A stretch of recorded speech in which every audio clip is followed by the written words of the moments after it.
नमस्कार, सत्यदर्शन न्यूज मध्ये आपले स्वागत आहे. मी पायल शहा. एक नजर टाकूया आजच्या ठळक घडामोडीवर. या कारणामुळे मुख्यमंत्र्यांचा निवडणूक आयोगावर आक्षेप. राज्यातील 22 नगर परिषदांच्या अध्यक्षपदाच्या निवडणुका पुढे ढकलण्यात आल्याच्या निर्णयावर मुख्यमंत्री देवेंद्र फडणवीस यांनी तीव्र आक्षेप घेतले.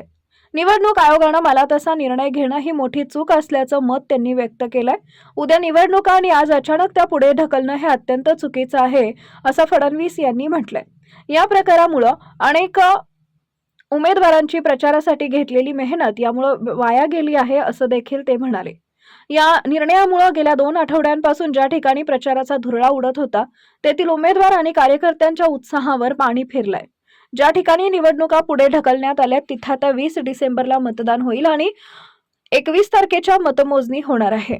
मात्र उर्वरित ठिकाणच्या निवडणुका ठरल्याप्रमाणे 2 डिसेंबरला नियोजित वेळेत पार पडणार आहेत.